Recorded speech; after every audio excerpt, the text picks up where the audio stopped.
Hi Fantasy Managers, welcome to FPL Team Talk. In this video we're going to do a wildcard guide for you. It's the middle of the international break. There's lots of data that we've collected so far. Let's have a look at some of those key players that we need to be including in our wildcard teams. Some positions where we can manoeuvre a little bit, look for those differentials that are going to make those differences in those mini leagues and our overall rank. So let's have a look. First of all, please guys, don't forget to subscribe. FPL content coming out all the time. Click that button, give it a like. Let's have a look at this wildcard time.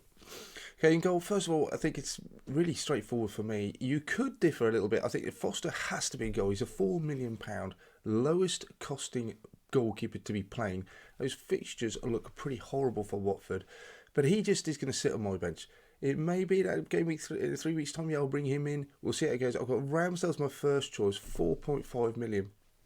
The only other player I could go for is Sanchez, and his expected goals against is so good for Brighton. I certainly think you could go for Sanchez. I'm preferring to go Ramsdale. I'm just going to back that Arsenal defence over that Brighton defence, and the fixtures look good for them. They've been tight, and he's been getting sort of points, bonus point saves as well. Just something that Sanchez just never seems to pick up. So I think yes, you could go for Sanchez. You could upgrade to someone. People looking at Raya, people looking at Melier. I'd certainly trust that Leeds defence more than that Brentford, if I'm honest, especially with Llorente now coming into it. Raya for me, I just don't think Brentford are tight enough at the back. I don't trust them longer term. For the extra 0.5, I'd rather save it and go for Ramsdale. But yeah, I can see why you would do it the other way around.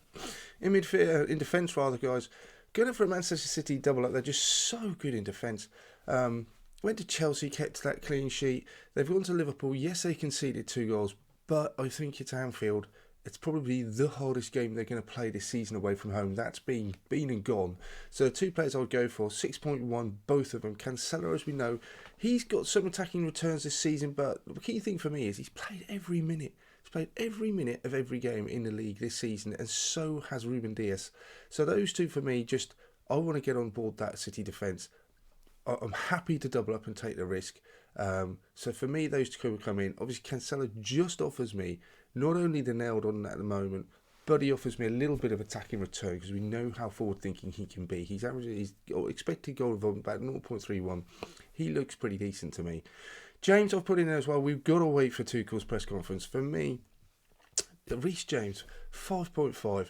If he plays, and that's the big if, isn't it? If he's fit, he plays. He seems to me to have that right-hand side of defence nailed down. He just looks absolutely brilliant. His expected goal involvement season, 0.72. He's only played 4 games out of the 7 so far due to injury. But 0.72, to put that in context, guys, that's better than Trent. 0.72 is better than a lot of midfielders we're going to see in this video. So he is not going to keep that sort of level of attackingness up. Last year when he played 32 games, so that tells me how important he is and how nailed on he is for that right-hand side. He was only getting around about 0.3 expected goal involvement. That's still really good. That is still really good. So I think James, if he's fit, and I'll be listening to that Tuchel press conference, he comes in. Even if he's not fit, and I think he might be in for the next week, save himself a transfer. I think I'm happy to put him on the bench. So good are those fixtures coming up for Chelsea. Oh, I just really like him. To make up the rest of the defence, I've gone for Christensen. You could certainly upgrade and go to a Rudiger if you want.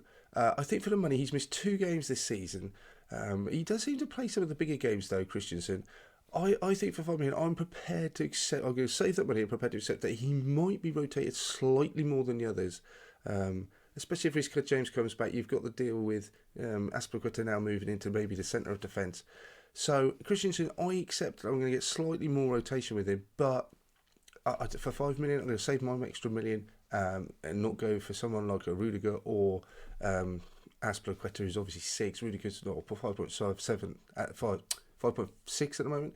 So I'm prepared to save the money and go Christensen. That I can absolutely understand if you don't want to, and we'll do a bit of tinkering later on in this video to see how actually that extra money could go. Trent for me, again, we'll wait for the press conferences to come out, but by all accounts, it seems he's got a reasonable chance of being fit.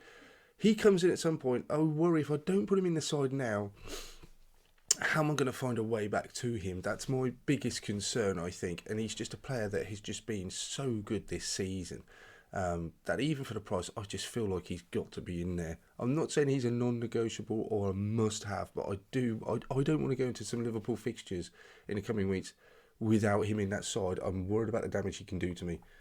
Okay, looking at midfield, we've got some cheaper players in there. I just feel that there's not a lot of players in that really expensive bracket that really appeal to me. It's people like Son. I'm not convinced about Tottenham. He does keep scoring. We know what a good player he is. For me, I'm just not convinced about him. Andros Townsend, on penalties with DCL out at the moment, he's performing well on that Everton side. So for 5.6, I really like him. Gallagher, he was subbed off early in the last game, which was disappointing. But up until then, his goal involvement and his XGI looks absolutely brilliant. It was hovering around the 1 mark. So he just seems to be at the hub of most of Crystal Palace's really good work. I would like to keep an eye on to why he came off in that last game. It didn't appear that he had a knuckle injury, and they were desperately seeking that second goal. So it seems strange to take him off. So that's just a slight question mark over him. But for 5.7, again, if he's a player that Palace have got a hard game coming up, and the same with Townsend, for that sort of price, I think I'm fairly happy to put them on the bench for a week. Remember, I cannot play all of these players. Rafinha is just an absolute set and forget for me. I've had him since the start of the season.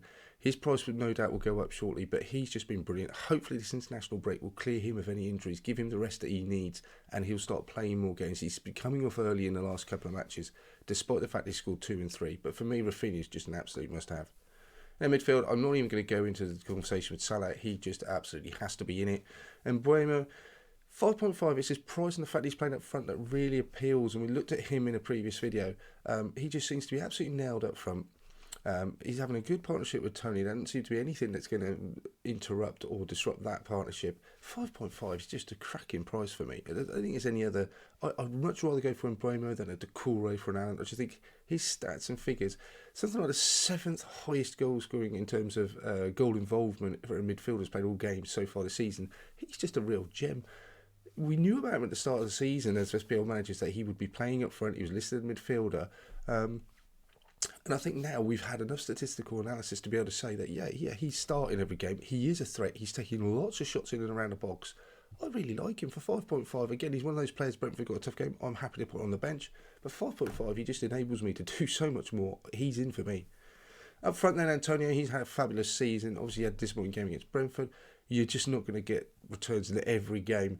He's been absolutely fantastic. His price has gone up. I still think, despite the fixtures, he's the main man for West Ham, and I want him. Don't know if he's on penalties. He's missed a few.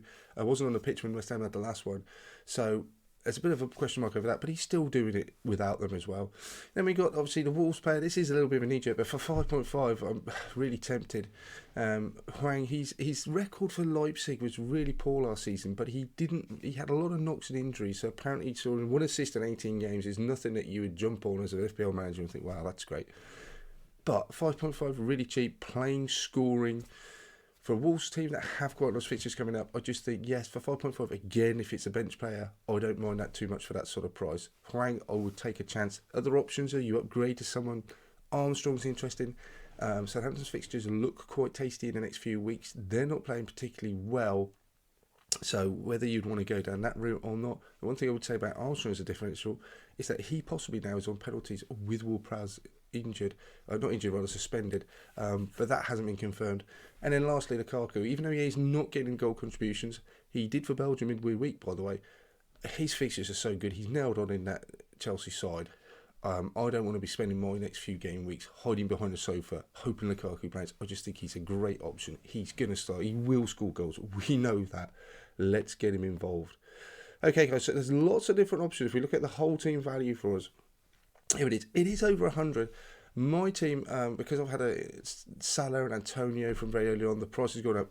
So there is a caveat to this. This so would cost you 100.2 million. So if you haven't got that 102 million, and I'd say most FPL managers will have at this moment, the team value would have gone up a little bit, then there are other options to go for.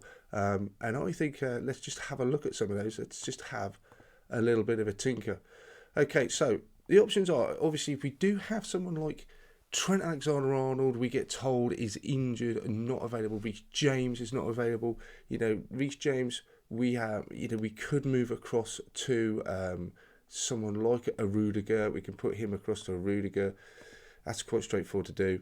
Obviously, the price difference not much. Rudiger, he's going up all the time. Obviously, I've got him for cheaper, so you have to bear in mind that the values will change on here. I think the big one would be if Alexander-Arnold comes out, and then suddenly you've got questions. I do like the thought of Tariq Lamptey playing in defence as well for Brighton. Their expected goals against is so good. He's just such an attacking player as well. And we know from previous FPL seasons, last year in particular, he just looks brilliant option. So if you don't play Trent, I'm tempted with Livramento because he is just such a cheap option. Southampton's fixtures are really good, but suddenly that gives us 3.4 million to play for. That gives us a huge amount of money. Suddenly we could be looking at upgrading a Townsend and Buemo. Hwang, we could move Hwang into a Bamford or someone like that. A Gallagher, if we find that Gallagher isn't getting that playing time, suddenly Gallagher can come out and we can start playing around with someone like a Foden. If you feel you want to go down there, there's a Jota. We've had the conversation in previous videos about Foden and Grealish. Foden, I'm just not sure. He's been out for a little while. He looks absolutely tip-top condition, but we could play Grealish, who we know is nailed on with those Man City fixtures coming up. So the options become a lot when you start taking people like Trent out. For me, Cancelo and Diaz have to go. It have to stay in there. Rudiger absolutely want here. Two Chelsea defenders I absolutely do want. Which two they are, I'd prefer him to be Reece James if he's in there. But if he's not fit, yes, you can go to Rudiger. You've still got 1.2 to play for. So if you want to go a little bit more nailed on, you could go take Christensen out, bring in someone like, if you're feeling brave, you could go in Alonso. Chilwell's only 5.6. Again, it's just who's going to play out of those two players, isn't it? Do you want to be paying 5.6 or 6 million for a player that just might not necessarily get the game time? Both of them have just been on fire. Azpilicueta, we feel, is more nailed on. Thiago Silva's only 5.4. I mean, that's another one. He doesn't really offer a lot of great attacking returns. But, again, he saves the money. He got 0.8 in the bank. Suddenly, where could we go for that? You could update. You got a Townsend. We could go suddenly to a Gray if you want to. Just lots of different options you can do. Have a play. Some of these players, though, are just absolutely nailed on for me. I'm not looking to mess around with my keepers. Foster just has to play. He's 4 million, so cheap, and he's playing for Watford. He just has to. So if anything happens to Ramsdale, for some reason he falls out of favour, suspension, whatever it is, I know I've got to play in Goalkeeper. It might not be ideal, but I know he's going to pick up points, and there's only a ceiling for so many points that those two goalkeepers can get. I've got a side that is all playing, provided those injury updates come through with Trent and with Reece. So that gives me some flexibility. The only thing I don't like when I'm doing this and I'm upgrading other players, if Trent wasn't available, and let's say I bring in a Livramento, a Duffy in, a Tariq Lamptey, and then I spread that money through Grealish, upgrading to a Gray, something like that, suddenly it makes it very difficult to get back to a Trent when he is a fit. So I have to bear that in mind, that maybe if I go back and start putting some of these players back, so if Reece James was fit, let's put him in. And who was the other player? We had Christensen comes back in, and then I'll have to put Grealish back down to Gallagher. So I'll have Livramento in for a week, and then when he becomes available, and then Trent comes after that. The other option is if Trent's not available or James, is just put them on the bench. It feels wrong to have that much money on the bench, but I know it's going to be a full week. It saves me a transfer, and those transfers are just so precious. I don't want to be booking a transfer in for a player in 2 weeks' time when I know all of a sudden that Townsend's picked up an injury, Rafinha's out, Salah's suddenly picked up a knock or being rotated at some point. So suddenly I'm booking in a -4, which I didn't need to do. There's always 3 places on the bench to be had. So, even when I look at this side now, who would I bench on that first week?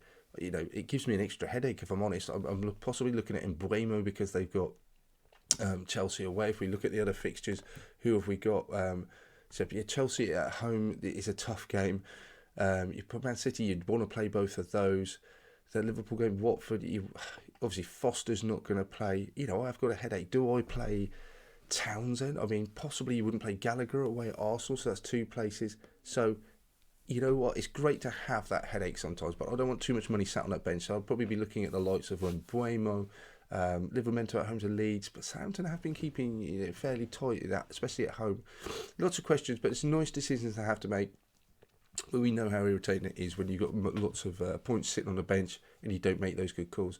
Lots of potential captaincy options. Salah is obvious choice, I think, away at Watford this week. But then you do have Lukaku as well away at Brentford.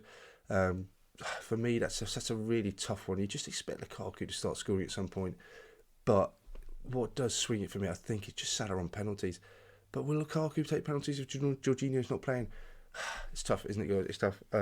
But you know what? We'll look at that another time. So for now, this looks like my potential wild card, with the caveat that Livramento probably would come out and I'd play Trent Alexander-Arnold. But everything, a lot of these does depend upon those press conferences coming up on the Friday. We'll wait and see. We'll wait and see how that works out, and what Tuchel says, what Klopp says. Hopefully we'll have training pictures. But for now, guys, I'm going to leave it there. I think this is a really nice side setup for quite a few weeks. But let's see how it goes. Okay, guys, I hope you enjoyed this video. Any questions, then please drop us any comments below, any players that you think I've overlooked, any changes you would make. Don't forget to hit that subscribe button. We've got lots of things around Wildcard coming up in a week. We've also started a bit of a transfer experiment to see if I can make money over the week before the Wildcard, before the game week closes. I'm absolutely interested to see if I can do that. It was something I've always wanted to do, so I've really gone into it in depth, and I'm tracking the players to see if it's possible. But thanks for watching, guys. Click that like button. Speak to you soon.